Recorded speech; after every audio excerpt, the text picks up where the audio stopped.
Okay, so the topic for today is the derivation of a very simple nonlinear model.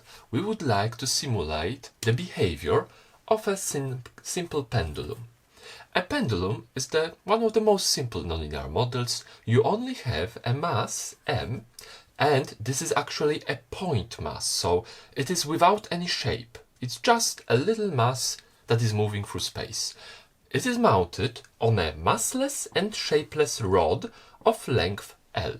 So it's just a distance. It's not a string that can deform, it's just a distance from a point about which we will rotate. So this is a rotational system. That means if I want to describe it, I first have to draw a couple of pictures of it. What is the initial position of this system? Where does this system usually start? Well, it usually starts just hanging there. So this is my initial position. I will assume that this is the usual position for it. Now, I will now displace my system, and that means I can calculate the displacement, angular displacement. So I need to introduce first where it was before, where is the initial position, the position 0, and now if I want to calculate the angle, I have two possibilities. I can calculate counterclockwise or clockwise. I will choose to calculate counterclockwise my position. So I will also add an angle theta. Why do I usually choose counterclockwise?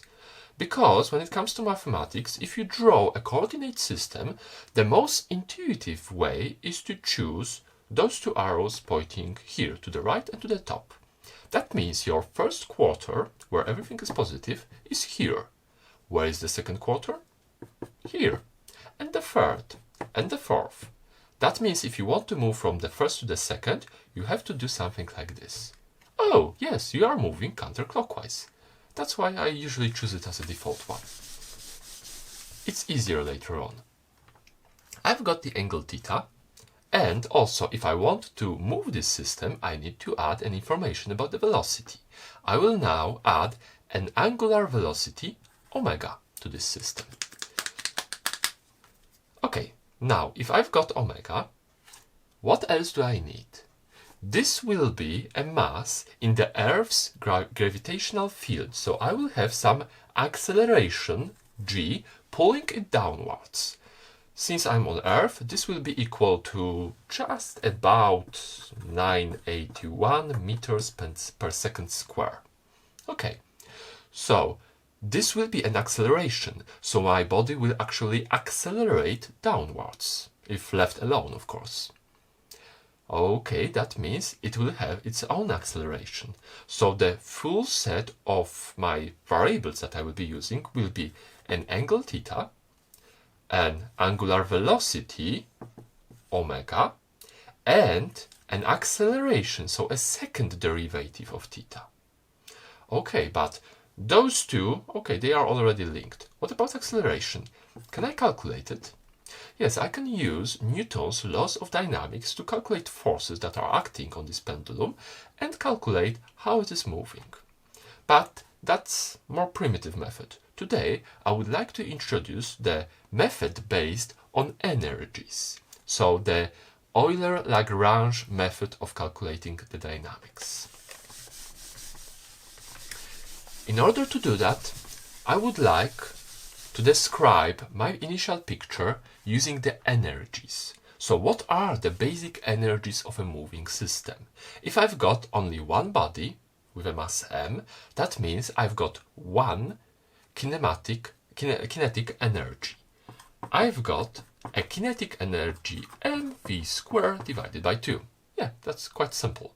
Of course, we are surrounded by the gravity field, so I've got a potential energy. I will use a simplified version, mgh, where h is of course a height above some particular zero level of energy that I am about to choose.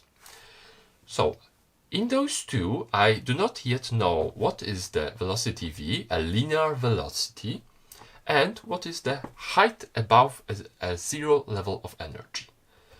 Okay, let's start maybe with the height. I need to choose somewhere in my system a level when the potential energy due to gravity is 0. Most usually people choose the ground level, but my ground level is here. Okay, if I choose this to be my ground level, that means I am currently below ground. So I have negative potential energy. Well, that's not very nice. I would prefer my potential energy to be positive at all times, and maybe zero when the body has no potential energy. Okay, so where do I choose it? Well, this is the lowest the pendulum can go. So let's choose this level to be the zero level. So this is my height 0. You cannot go any lower. Okay, this is 0. So what happens if a pendulum is like that? That means that I've got an angle theta in here. Since this is the distance L and this was also the distance L, the question is, how much remains here? Okay, there is a triangle here with 90 degrees and angle theta. That means if this is L, this is L times cosinus of theta. Okay, so those two create L.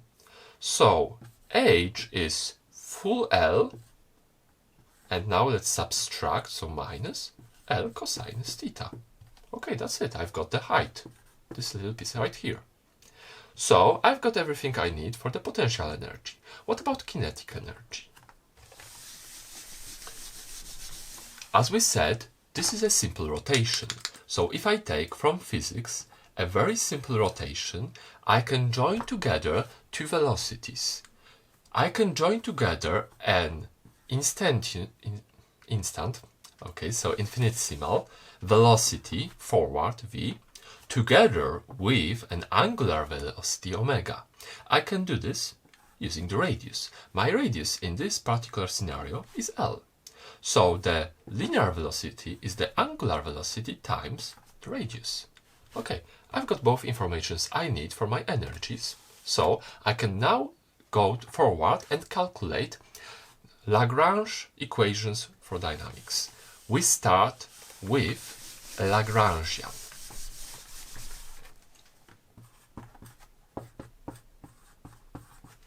A Lagrangian is, for multiple bodies, all their kinetic energies, that will be denoted as T, minus all their potential energies, everything. So this can include influence of gravity, springs, and everything else that is potential. And this is kinetic energy. Okay, I've got only one body, so this is a very simple scenario. I only have mv squared divided by 2 and minus mgh.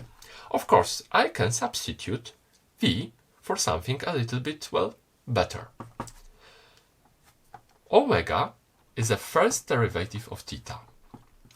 L is the distance, the radius. L cosinus theta. Okay, I'm using only theta. M times v square, omega with a dot times L. And everything squared divided by 2 minus mgh. mg, and now I need h. L minus L cosinus theta. I hope you can see it. If not, I will make it a little bit shorter. L mg, L cosinus theta. Okay, so I've got my equation. This is the Lagrangian. And from this, I can simplify it a little bit. Maybe I'll simplify it on the top. My Lagrangian is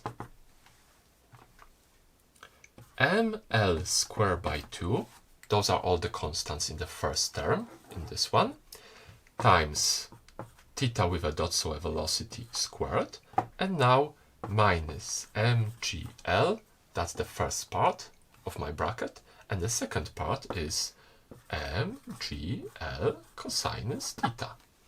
Okay, that's the same equation. Now, in order to calculate the dynamics, I need to go from energy to forces. I will do it by moving through the momentum. So I am first of all checking how does the L, all the energies, behave when it comes only to velocities. Since theta is my main variable in here, I will choose the first derivative of theta. Well, this is the velocity. Now, what is a change of energy due to velocity? That would be momentum. And then, what is a change of momentum in time? That would be force. Okay, so I will go down to forces. Of course, I also need the influence of gravity in here. So I will be also checking the whole Lagrangian for everything that uses positions. And this will be the influence of gravity. And this all will be equal to external forces in my system. For now, I will put here, let's see if I've got another color, 0. For now, because I don't have external forces, I just want to simulate the system without external forces. Okay, let's check. The partial derivative due to only theta with a dot. Theta with a dot only appears in the first term, so this will be the only thing that I can calculate a partial derivative due to. Okay, now ml squared divided by 2 is still ml squared divided by 2. The derivative of something to the square by this something is just 2 times this something, so theta with a dot, a velocity. Now I will need in a moment, I will need to take a time derivative in here, but let's not worry about that. And a derivative due to, position. I only have position in the last term. So this would be plus mgl, derivative of cosinus. Oh, that's actually minus sinus. I'm changing the sign. Okay, got it. And this is equal to, for now, 0. Okay, now what's happening in here? Those two will actually be simplified together. And I'm left with something like this. The time derivative of theta with a dot is simply theta with 2 dots. Time derivative stuck, so that's quite easy. And here plus is minus mgl sinus theta. What do I have? I've got here, well, this is basically angular acceleration times an inertia of the system. This is a point mass moved away from the point of rotation, Steiner's theorem. And then I've got mgl sinus theta, so that's my gravity. Yeah, that's the force of gravity acting on some arm. If you don't remember, if you've got simply something like this, mg and an arm, they are multiplied, but I don't have a full arm, I have a little bit rotated arm when it comes to the force, so L cosinus. Sinus in this case, sinus. Okay, so these are my forces acting in my system. Now, what do I need to do with them? I need to simulate this system. I've got my equation for the dynamics, but I've got here position and acceleration. It would be simpler to introduce here state equations. So I need to choose as many variables as I can without the highest derivative to choose my states and then calculate the change of those states. So in order to describe the system, the only thing that I need are, let's introduce states. I need position and velocity. And from this, I can calculate, these are my states, I can calculate that the change of my states, so the change of the first state and second state, is, that would be just x2, because this is a derivative of the first one, and here, this would be the second derivative of theta. Okay, let's calculate it. I'm moving gravity to the right side. and dividing it by ml square.